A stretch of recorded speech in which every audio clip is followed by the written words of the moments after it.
बंगाल में हिंसा भड़के 10 दिन बीत चुके हैं। मुर्शिदाबाद से सैकड़ों हिंदू पलायन कर गए हैं। अब मुर्शिदाबाद की सड़कों पर बेशक शांति है, लेकिन मालदा जाकर बसे हिंदुओं के दिल अभी भी जल रहे हैं।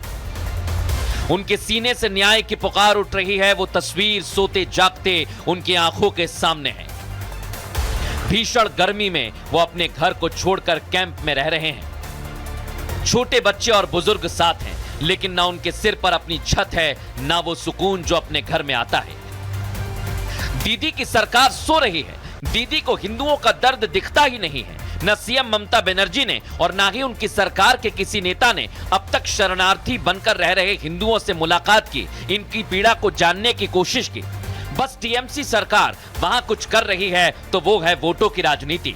इसलिए तो एनडीए की तरफ से लगातार दीदी को हिंदू विरोधी बताया जा रहा है।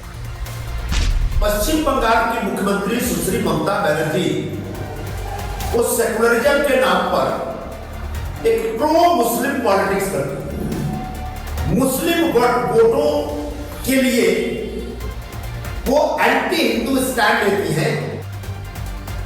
गवर्नर का बंगाल दौरा, मालदा में महिला आयोग की टीम, हिंदू शरणार्थियों से मिली एनएचआरसी।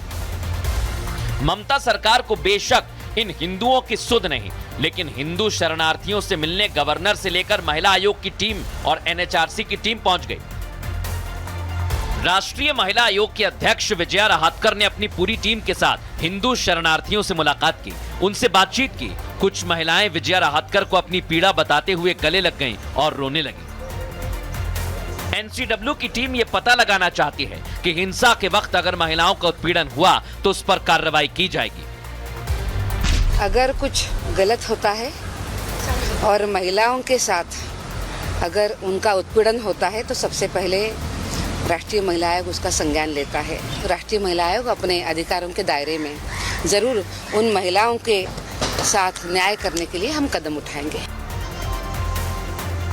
इधर राष्ट्रीय मानव अधिकार आयोग के सदस्यों ने हिंदू शरणार्थियों से मालदा में मुलाकात की, उनका हालचाल जाना, उनके लिए हर संभव मदद का भरोसा दिया।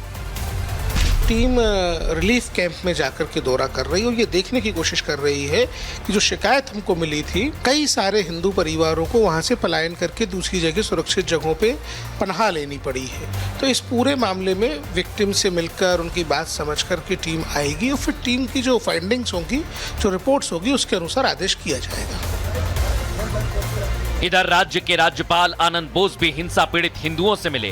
उनका कहना है कि जिस तरह की हिंसा बंगाल की सड़कों पर भड़के, उसे बर्दाश्त नहीं किया जाएगा। It should never have happened.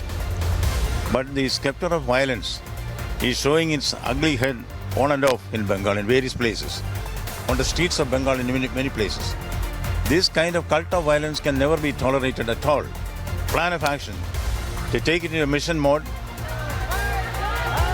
ममता जिस वोट बैंक को बटोरने के लिए ये सब कुछ कर रही हैं, वो मुस्लिम वोट बैंक भी उनसे छिटकता दिख रहा है, क्योंकि पूरे राज्य की मुखिया है वो। इस तरह की हिंसा से लोगों में नाराजगी है। बंगाल में ऐसा हुआ क्यों? पलायन हुआ है इस दंगे की वजह से, तो यकीनी तौर पर उस पर जांच होनी चाहिए। सरकार की नाकामी है, ऐसी जगह पर राष्ट्रपति शासन लागू कर देना चाहिए। बंगाल हिंसा को लेकर कई सवाल खड़े हो रहे हैं। हिंदुओं पर अत्याचार से लेकर राजनीति हो रही है। इस हिंसा में बांग्लादेशी आतंकियों की घुसपैठ की बू आती है, जिससे ये सवाल उठता है कि जम्मू कश्मीर में घुसपैठियों के खिलाफ एक्शन शुरू हुआ तो क्या बांग्लादेशी घुसपैठियों पर भी जल्द एक्शन होगा? इधर दर्शकों, देश की राजधानी दिल्ली में बीती रात एक हिंदू लड़के की हत्या कर दी। मुस्लिम बहुल इलाका है सीलमपुर दर्शक, वहां लड़का कुणाल नाम का वहीं पर रहता है और घर से जैसे ही वो बाहर निकला उसके बाद वापस ही नहीं आया। परिवार वालों को पता चला कि उसकी हत्या कर दी गई है। कुणाल की हत्या के बाद इलाके में हंगामा मचा हुआ है। पुलिस ने पूरी फोर्स को वहां पर तैनात किया है, लेकिन इलाके के लोगों का कहना है कि हिंदुओं को वहां पर चैन से नहीं जीने दिया जाता और इसके पीछे मुस्लिम हैं दर्शक। क्या सीलमपुर बांग्लादेश बन गया है? आज बहुत बड़ा सवाल है। छावनी में तब्दील ये इलाका दिल्ली का सीलमपुर है। सड़क पर प्रदर्शन कर रहे ये लोग सीलमपुर में रहने वाले हिंदू हैं। तमाम लोग जो है वो रोड को जाम करके यानी ब्लॉक करके बैठे हुए हैं। जो लोग हैं, परिजन हैं, वो लगातार जो है नारेबाजी करते हुए नजर आ रहे हैं कि उनको इंसाफ चाहिए और मौत के बदले मौत चाहिए। कुणाल की हत्या से दिल्ली में कोहराम मच गया है और यहाँ योगी मॉडल उतारने की मांग उठने लगी है।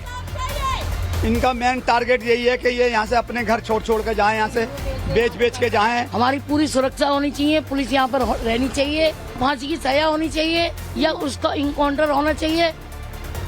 कुणाल की हत्या के बाद से पूरा सीलमपुर इंसाफ की मांग में जल रहा है। सीलमपुर में रह रहा हर एक हिंदू सड़क पर उतर आया है। हिंदुओं का कहना है कि वहां के कुछ मुसलमानों ने उनका जीना दूभर कर दिया है। सीलमपुर में हिंदुओं के लिए हालात ऐसे हो गए हैं जैसे पाकिस्तान में अल्पसंख्यक हिंदुओं के हैं। हम हिंदू हैं और बहुत ही प्रताड़ना यहाँ पर झेल रहे हैं, तो डर पैदा हो गया, तो हम अपने बच्चों को यहाँ से निकाल कर भेजना चाहते हैं। अब जो रह गया मजबूरी है बेचारों की, तो वो टारगेट बन जाते हैं। पर हिंदू सुरक्षित नहीं है, ये यहाँ पर ये मिनी पाकिस्तान बन चुका है। तिलक वालों को देख के गोली से मारा जाता है। हालात इस कदर खराब हो गए कि लड़कों के इलाके में हत्या की जा रही है और हिंदू लड़कियों के साथ छेड़छाड़ की जाती है। लड़कियां जाएंगी सामान लेने तो लड़कियों के मुंह पे सिरकट का धुआं छोड़ेंगी, लड़कियों को गाली बकते हैं। बच्चे बोलेंगे तो फिर बच्चों को मारने सदर खड़े हो जाते हैं। किसी भी लड़की का हाथ पकड़ लेते हैं, स्कूल जाती है लड़कियों को वही घेर लेते हैं। स्कूल जाने का टाइम पे ही सुबह से खड़े हो जाते हैं, जाके लड़कियों की घेर लेते हैं लड़कियों को। हम कब तक लड़कियों की पहरेदारी करेंगे? कुणाल के परिवार वालों का कहना है कि वो घर का कुछ सामान लेने के लिए बाहर निकला था और वहां कुछ मुस्लिम लड़कों ने चाकू से गोदकर उसकी हत्या कर दी। इसलिए अब उसके घर वाले दिल्ली में योगी मॉडल उतारने की मांग कर रहे हैं। दूध लेने के लिए, समोसे लेने के लिए 7:15 बजे खबर आई कि बच्चे को तुम्हारे चाकुओं से गोद दिया। किसी लाला नाम लड़के से 2-3 की दुश्मनी चल रही थी, तो वो कहते थे कि हम 11 समाज के बच्चों को मारेंगे। तो बड़े बेरहमी से मारा है, बहुत बेरहमी से सब्जी काटते ना ऐसे मार दिया उसको। हमारा चला गया गरीब का। हमें इंसाफ ये चाहिए, इनको तो फांसी हो, इनकाउंटर हो सर। इनको कानून ऐसा बनाया जाए आगे के लिए डरो, ये घर बेच के जा रहे हैं हिंदू जैसे ना हो बस। सीलमपुर में रह रहा हिंदू अब सड़क पर उतरकर कुणाल को इंसाफ दिलाने की मांग कर रहा है। लोग आरोपियों के एनकाउंटर तक की मांग कर रहे हैं। जैसे यूपी के अंदर योगी जी ने काम कर रखा है, हम भी ये चाहते हैं हमारी बीजेपी की सरकार आ गई है, रेखा गुप्ता ऐसा कोई कार्रवाई करे। तो डर तो हिंदू रहे, नहीं तो हिंदू तो यहाँ सीलमपुर से चला जाएगा जी। जिस तरह से सीलमपुर में हत्याकांड हुआ उससे इलाके में दहशत है। पुलिस प्रशासन इलाके की कानून व्यवस्था को संभालने में जुटा है। ड्रोन से इलाके की निगरानी की जा रही है, लेकिन बड़ा सवाल ये कि हिंदू सीलमपुर में घुट-घुट कर जी रहा है और उसे खुल्लम खुल्ला मौत के घाट उतारा जा रहा है।